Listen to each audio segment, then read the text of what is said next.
Aarav, please get up. Are you okay? गुडघ्यावर बसलेल्या आरवला श्रीजा केव्हाची आवाज देत उठवण्याचा प्रयत्न करत होती. आरू, अरे ऐकतोयस ना? उठ, आपण आपल्या रूमवर जाऊया. त्याला असं विखुरलेलं बघून तिला जितका त्रास होत होता त्याहूनही कितीतरी जास्त राग आणि द्वेष तिच्या शरीराच्या आत भडकला होता. कारण त्याची ही अवस्था नित्यामुळे झालेली. त्या नित्यासाठी तो स्वतःला करून घेत असलेला त्रास बघून तिच्या सर्वांगात नुसती आग लागलेली. हे सर्व तिच्या सहनशक्तीच्या पलीकडे होतं. पण तिची हाक, तिचे शब्द त्याच्या कानावर तर पडत होते, पण त्याच्या मेंदूपर्यंत पोहोचायला तो तिथे होताच कुठे. तो तर केव्हाचा मागे भूतकाळात आल्या त्या पानावर जाऊन पोहोचलेला, जेव्हा त्या एका घटनेने त्या सर्वांचं आयुष्य पूर्ण बदललं होतं. कोण चूक, कोण बरोबर ह्याचा निर्णय त्या दिवशीच झाला होता. आरवला आत्ताही चांगलंच आठवत होतं. त्या दिवशी इतकं सगळं होऊनही अग्नेयने झाला प्रकार कोणालाच सांगितला नव्हता आणि नाही तो कोणाला सांगणार होता, कारण त्याला त्याची आवश्यकताच वाटली नव्हती. त्या दिवसानंतर भले त्याने चेहऱ्यावर काही झालंय असे कोणतेच भाव दाखवले नव्हते, पण नित्याकडे बघून मात्र त्याचा जीव तिळतिळ तुटत होता. त्या लेकराचे आपण गुन्हेगार आहोत असं राहून राहून वाटत होतं त्याला. त्याचा रमेशला शिक्षा देणं योग्य असलं तरी एका मुलीच्या डोक्यावरून तिच्या आई वडिलांचं छत्र काढून घेणं काही अंशी तरी चुकीचंच होतं ना. वडिलांशिवायच हे जग किती अवघड असतं ह्याचा त्याच्याहून जास्त कोणाला अनुभव असणार. पण जे त्याने सहन केलेलं त्याची सावलीही तो तिच्यावर पडू देणार नव्हता. त्या दिवशी हॉस्पिटलमधून त्याने सियाच्या आईला तर आधीच बाहेर काढलं होतं, कारण सियाला वारंवार टार्गेट केलं जात असल्याने तो समोरचा तिच्या आईलाही ट्रॅप करणार हे आधीच जाणून होता तो. म्हणून त्याने पूर्ण डोकं लावून सियाच्या आईला आधी शिफ्ट केलं होतं. पण ह्यात देविकाही त्याच हॉस्पिटलला होती ह्याची त्याला खबरही नव्हती. तरी जेव्हा समजलं तेव्हा ह्यावर त्याला जास्त आश्चर्यही वाटलं नव्हतं, कारण दोन्ही नवरा बायको मिळालेले तर होते. फक्त फरक इतकाच होता की एक जगासमोर वाईट होती तर दुसरा पाठीमागून खंजीर खुपसण्याच्या तयारीत होता. पण ह्यांना वाटलंच कसं ना की हे अग्नेयला अडकवू शकतात म्हणून. उगाच का रावण म्हणायची आजी त्याला. अरे भले त्याच्याकडे एकच डोकं असलं तरी मेंदू मात्र 10च्या बराबर होता.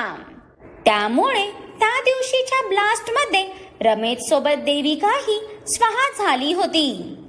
एकंदरीत बघायला गेलं तर खूप सोपं मरण मिळालेलं तिला. नाहीतर अग्नेय तिला त्याच्या लुणाच्या हवाली करणारच होता. गद्दारांना त्याच्या लेकी माफीही नव्हतीच. आतापर्यंत सगळ्या गोष्टी समजत असूनही त्याने नजर अंदाज केल्या होत्या, पण आता पाणी डोक्यावरून जायला लागल्यावर त्याचं तरीही मौन राहणं शक्यच नव्हतं. त्यात प्रश्न आता त्याच्या प्रिन्सेसचा असल्याने तो तसही कोणाचा विचार करणाऱ्यातला नव्हताच मुळी. पण जसं आरवला रॉकीकडून झाला प्रकार समजला होता तेव्हापासून त्याचं रक्त उसळून निघालं होतं. तरी अग्नेयच्या धमकीवर तो कसाबसा शांत बसलेला, पण नित्यावर मात्र त्या दिवसानंतर त्याचा भलताच राग वाढला होता. तीही तिच्या आईसारखीच चालाक आणि वडिलांसारखी कपटी असणार हेच राहून राहून त्याला वाटायला लागलेलं. त्याचं मन तिला चुकीचं मानायला तयार नव्हतं, पण त्याचं डोकं आहे की तीही रॉंगच आहे या वाक्यावर अडून बसलेलं. रमेश सारखा बाहेरून इतका चांगला वाटणारा माणूस आतून इतका वाईट असू शकतो तर आता कोणावर कायच विश्वास बसणार होता त्याला. त्याच्या डोक्यात फक्त एकच गोष्ट फिरत होती की कशावरून नित्या तशी नसेल म्हणून. कारण जर तीही तशी निघाली तर त्याच्या कुटुंबाला तो धक्का तर सहनच होणार नव्हता आणि त्याला तर स्वतःचा विचार करवतही नव्हता. ती घटना घडून अवघे 10 दिवस उलटून गेलेले. पण त्या दिवशी नित्या हॉलमध्ये उभा राहून वारंवार तिच्या फोनवरून कोणाला तरी कॉल करत होती.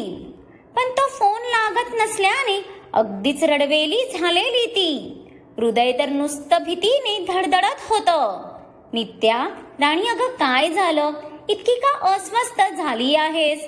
तिच्या चेहऱ्यावरची ती बेचैनी बघून सिया ही काळजीत तिच्या जवळ आली. खरंच खूप टेन्शनमध्ये आलेला तो जीव. वहिनी, आज पूर्ण 10 डेज होऊन गेले, पण मॉम डॅडचा काहीच पत्ता नाही. नित्याला तर आता रडू फुटायचंच बाकी राहिलेलं. नित्या, बाळा, अगं ह्यांनी सांगितलं ना ते काही कामानिमित्त बाहेर गेलेत म्हणून, आणि ते जिथे गेलेत तिथे नेटवर्कचा इश्यू आहे राणी.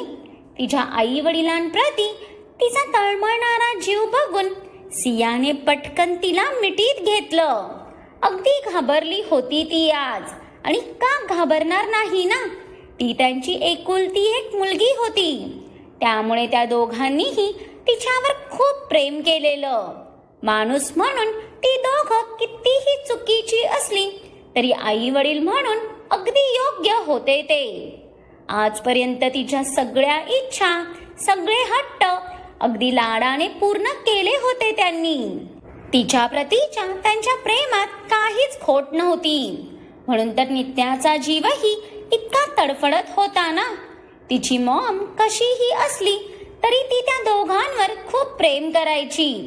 तिचं छोटंसं कुटुंब होतं ते, त्यात ती मनापासून खुश होती. पण वहिनी, असं कधीच झालं नाही ग की ती दोघं इतके दिवस माझ्याशी बोलल्याशिवाय राहिली असतील. मॉमचं तर एक वेळ मी समजू शकते, ती काही जिथे जाईल तिथली होऊन जाते. पण डॅड, ते तर एक दिवसही माझ्याशी बोलल्याशिवाय राहू शकत नाहीत. माझ्यात श्वास बसतो त्यांचा. मग त्यांनी का नाही एकही कॉल केला मला? ते का अशा ठिकाणी गेले जिथे नेटवर्क नसतं? मला आता त्यांची खूप काळजी वाटायला लागलीये ग. ते ठीक तर असतील ना? सारखे नको नको ते विचार येत आहेत माझ्या डोक्यात. वहिनी, प्लीज तू भाईला सांग ना, ते जिथे असतील तिथेच मलाही सोडून यायला. मला त्यांची खूप आठवण येतेय ग. बोलता बोलताच नित्याचे डोळे भरून आले. आतापर्यंत असं कधीच झालं नव्हतं की ती दोघंही एकसाथच तिच्यापासून इतके दिवस न बोलता आणि तिला न बघता लांब राहिली असतील. म्हणून तिच्या मनात आता नाना विचार पिंगा घालायला लागलेले. तिची अवस्था बघून सियालाही वाईट वाटलं. तिला नित्याची तडफड बरोबर समजत होती. शेवटी तीही तर तिच्या आईसाठी तितकीच झुरत होती ना. नीतू, राणी, तू रडू नको बरं. मी हे आले की ह्यांच्याशी बोलून घेते. मग हे काहीतरी करून तुझं त्यांच्याशी बोलणं तरी करून देतील. सियाने नित्याचा हात धरून तिला समजावत आणून सोफ्यावर बसवलं आणि तिच्या डोक्यावर प्रेमाने हात फिरवत स्टाफला पाणी आणण्याचा इशारा केला. वहिनी, उगाच तिला खोट्या आशा दाखवू नको. ज्या गोष्टी शक्य नाहीत त्या स्वीकारलेल्याच बऱ्या. हिला काही ह्यापुढे त्या दोघांशी बोलता येणार नाही, आणि नाही ह्यानंतर ती दोघं कधी या घरात येणार. नुकताच ऑफिसमधून आलेल्या आरवच्या कानावर या दोघींचं संभाषण पडताच त्याच्या डोक्यात तिडीकच गेली. त्याचं तर त्या दोघांचा विषय जरी निघाला तरी रक्त उसळायला लागायचं. आधीच तो या विषयापासून होता होईल तितकं लांब राहायला बघायचा, कारण त्याच्या मनाला नित्याला हट करायचं नव्हतं. तिच्यावर निघणारी त्याची छोटी छोटी फ्रस्ट्रेशन त्यालाही आतून पोखरून काढायची. पण सध्या आपल्याच लोकांनी इतका मोठा घात केलेला हे त्याला सहनच होत नव्हतं. म्हणून नित्याच्या बाबतीत त्याचं मन डगमगत होतं ना.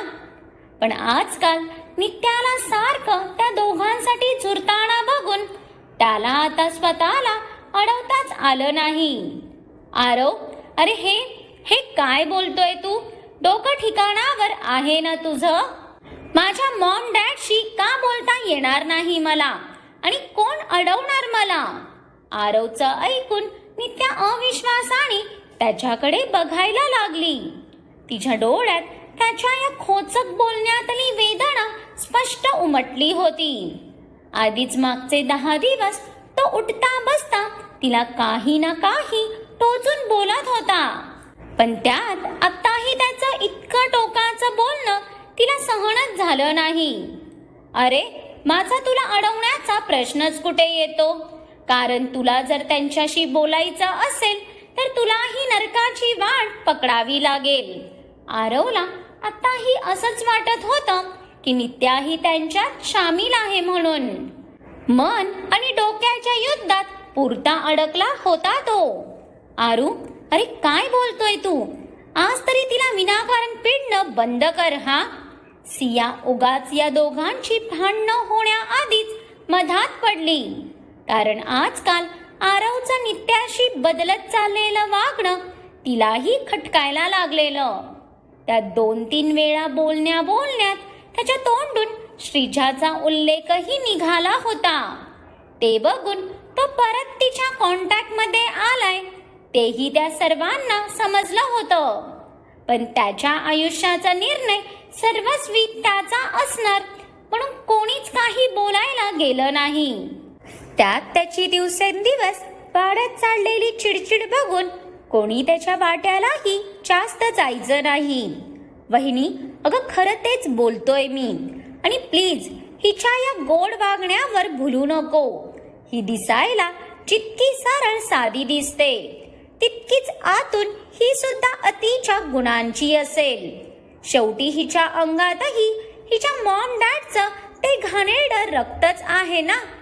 मग नक्कीच ही सुद्धा त्यांच्यासारखीच फक्त अग्निहोत्रीच्या प्रॉपर्टीला मिळवण्यासाठी हा असा भोळेपणाचा आव आणत असेल. आरवच्या मनातली इतके दिवस दाबून ठेवलेली भडास आता हळूहळू करत निघत चाललेली. पण त्याचं इतकं टोकाचं बोलणं बघून नित्यासोबत सियाही अवाकच झाली. त्याच्या बोलण्यासोबत नजरेतूनही नित्यासाठीचा तिरस्कार स्पष्ट दिसत होता. भुरट्या, हे काय बोलतोय तू? उगाच माझ्या डॅडाला या सर्वात मध्ये आणू नकोस. तू माझ्या मॉमला बोल, मी ऐकून घेईन. कारण ती काही बाबतीत चुकीची आहेच, पण माझे डॅड किती चांगले आहेत तुलाही माहीत आहे. मग तू त्यांच्याबद्दल काही बोलूच कसा शकतो? तुझी हिम्मतच कशी झाली? नित्याने आरवच्या या उद्धट बिहेवियरला बघून जोरात पुढे येत रागात त्याला धक्काच दिला. तसा आरव ह्यासाठी तयार नसल्याने तो 2 पावलं मागे अडखळला ना. खूप जास्त भडकली होती ती. आरवचा तिला इतका जास्त राग आलेला की तो तिने दाबून धरल्याने तिचा चेहरा पूर्ण लाल भडक पडला होता. नित्या, तिचा तो आक्रमकपणा बघून सिया पटकन नित्याला मागे ओढणार. तोच आरवने रागातच तिचा दंड पकडला आणि तिला स्वतःकडे ओढलं. त्याने इतकं घट्ट तिला जखडून ओढलेलं की तो नाजूक जीव वेदनेने कळवळला ना. आरव! सियाही आरवचं हे वागणं बघून त्याच्यावर ओरडलीच. त्याचं आजचं वागणं तिला बिलकुल पटलं नव्हतं. पण सध्या आरवच्या डोक्यावर त्याचा राग इतका चढला होता की नाही त्याचं नित्याच्या वेदनेकडे लक्ष होतं, नाही सियाच्या ओरडण्याकडे. काय बोललीस तू? तुझे डॅड चांगले आहेत. अगं, त्यांच्यासारखा नीच माणूस तर या उभ्या जन्मातही मी पाहिला नसेल. माणसाचं कातडं ल्यालेली लोंबडी आहे तो. ज्या घराने त्यांना सगळं दिलं, मान सन्मान पैसा सगळं कुर्बान केलं त्या जावयावर, त्याच घराला आतून कोणाच्याही नजरेत न येता पोकरत होता तो माणूस. आणि तुझी ती मॉम आरव दात ओठ खात नित्याचा दंड आवळत बोलतच होता की तिला त्या वेदना सहन न होऊन ती कळवळून उठली. आरव सोड मला, दुखतंय. तिच्या डोळ्यातून आता अविरत अश्रू वाहू लागले. आरवचं हे भयंकर रूप तिला पचवायला अक्षरशः जड जात होतं. ज्या नटखट आरववर तिने प्रेम केलेलं तो हाच का याचाच एक क्षण तिला प्रश्नच पडला. आरव सोड तिला. आता आरवचा हा अग्रेसिव्ह बिहेवियर बघून सियाचाही आवाज वाढला. ती आरवची पकड सोडवण्याचा प्रयत्न तर करत होती, पण तिच्याने ते जमणार होतं का? यांचा वाढलेला गोंधळ ऐकून सुवर्णा आणि आजीही बाहेर आल्या. पण समोरचं चित्र बघून जिथे सुवर्णा स्तब्ध झालेली, तिथे आजीचे डोळे मात्र रागाने लाल झाले. आरव काय करतोय? सोड पोरीला. नित्याला इतकं रडताना बघून आजीनेच पुढे येत आरवचा हात झटकत नित्याला स्वतःच्या मिठीत ओढून घेतलं. तशी नित्या आरवचं हे वागणं बघून हमसून हमसून रडू लागली. तिला आरवच्या या एक्स्ट्रीम रागाला पचवणं शक्यच होत नव्हतं. आतापर्यंत त्यांची इतक्या टाइमला भांडणं होऊनही आजची ही लेवल सहन करण्या पलीकडे होती. आजी बघ ना, अगं हा माझ्या डॅड बद्दल किती घाण बोलतोय. माझे डॅड तसे नाहीत, तू सांग ना याला. रडून रडून नित्याचा श्वास आता चांगलाच भरून आलेला. सियालाही तिची अवस्था पाहून रडू आलं. आरवचं आजचं वागणं इतकं अनपेक्षित होतं की तिचेही डोळे वेदनेने वाहत होते. आता ती मला काय सांगणार ना? तिलाही तर सगळंच माहीत आहे. तुझा डॅड कसा होता ते. तो माणूस वाईट होता, म्हणूनच तर देवाने त्याला शिक्षा दिली ना. आणि तुझ्या मॉमलाही तिच्या कर्माची फळं बरोबर मिळाली. आरवच्या या वाक्यावर तर तिथलं वातावरण अगदीच गंभीर झालं. पण त्याचं ऐकून नित्याच्या पायाखालची जमीन हलल्यासारखी झाली तिला. शिक्षा? कसली शिक्षा? कशाबद्दल बोलतोय तू? नित्याचं शरीर आता थरथरू लागलेलं. आरव तो रागात पुढे काही बोलणार, तो सुवर्णाचा रागीट आवाज त्या हॉलमध्ये दणाणला. इतक्या वर्षात पहिल्यांदा या वास्तूने सुवर्णाचा इतका मोठा आवाज ऐकला असेल. नो मॉम, आज नाही. आज तुम्ही कोणीच माझं तोंड बंद करू शकत नाही. मी आज या स्वार्थी मुलीला सगळं सांगून टाकणारच. हिलाही कळू दे ना, हिच्या आई वडिलांनी मरायच्या आधी काय काय कांड केलेले ते. म्हणूनच तर आज ते या जगात नाहीत ना. प्रत्येकाला ज्याच्या त्याच्या कर्माची फळं इथेच भेटतात. आरव दात ओठ खात नित्याच्या डोळ्यात बघून धुसमुसला. पण इथे त्याचा ऐकून नित्या काही क्षण स्तब्धच झाली. बाकी सगळेही कमालीचे शांत झाले. सियाला तर आता तो काय बोलला ह्यावर एक क्षण विश्वासच बसला नाही. पण सुवर्णा आणि आजींनी त्यांचे भरलेले डोळे मिटले. आरव बस कर अरे, अजून तू किती तिला हट करणार. जर आता तू तोंड बंद नाही केलंस तर मी ह्यांना बोलवेन हा. सिया रडतच आरववर ओरडत एक नजर नित्याकडे पाहते. पण ते लेकरू जणू तिचा पूर्ण चेत गमावून बसलेलं. वहिनी, अगं मी खरं बोलतोय. हिच्या मॉम डॅडने आरवने रागाच्या भावनेत वाहत जाऊन तिला सर्व सांगून टाकलं. पण आता तिथे कोणीच काहीच सहन करण्याच्या मनस्थितीतच राहिलं नव्हतं. मॉम, आजी, मला वाटतं ही सुद्धा त्यांच्या सारखीच असणार, म्हणून हिलाही या घरात राहण्याचा काही एक हक्क नाही. कोणाला काही समजेपर्यंत आरव नित्याचा दंड पकडून तिला रागातच उभा करतो. आरव, अरे मी काही नाही केलं, सोड मला.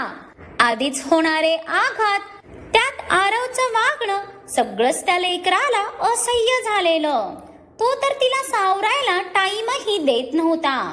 आत्ताही ती रडतच होती, तरी त्याचा राग त्याच्या प्रेमावर इतका हावी झालेला की सध्या तो काय करतोय त्याला स्वतःला समजत नव्हतं. तो तिला तसाच ओढत बाहेर घेऊन जाऊ लागला. सगळे त्याला अडवत होते, पण आज कोणाच्याच शब्दाला जुमानणार नव्हता तो, अगदी सियाच्याही नाही. आमच्या आयुष्यातून निघून जा. आरवने नित्याला जोरात दरवाजातून बाहेर ढकलून दिलं. तशी ती खाली पडणार त्याआधीच कोणाच्या तरी भारगस्त मिठीने तिला अलगद सावरलं. पण आरव त्या व्यक्तीचा चेहरा बघायला जाणार की सियाने त्याला पूर्ण ताकदीनिशी रागात स्वतःकडे फिरवून सट्टाक. पुढच्या सेकंदाला पूर्ण जोर लावून तिची 5 बोटं त्याच्या गालावर उठली. तसा इथे भूतकाळाच्या गर्भात हरवलेला आरव भानावर आला. मग अर्ध सत्य तर तुम्हाला समजलं आहे, बाकी सत्यही हळूहळू पुढे उलगडेलच. पण आरवचं त्या दिवशीचं नित्याचं वागणं बघून आज तुम्ही त्याला किती शिव्या घालायच्या त्या घालून घ्या, कारण नंतर कदाचित परिस्थिती वेगळी असेल. आजचा भाग कसा वाटला हे मला कमेंट्स करून नक्कीच सांगा. आणि आवडला असेल तर लाईकही द्या आणि खूप लोकांसोबत शेअरही करा. आणि ज्यांनी कोणी अजून माझ्या चॅनेलला सबस्क्राईब केलं नाही त्यांनी आठवणीने सबस्क्राईब करा.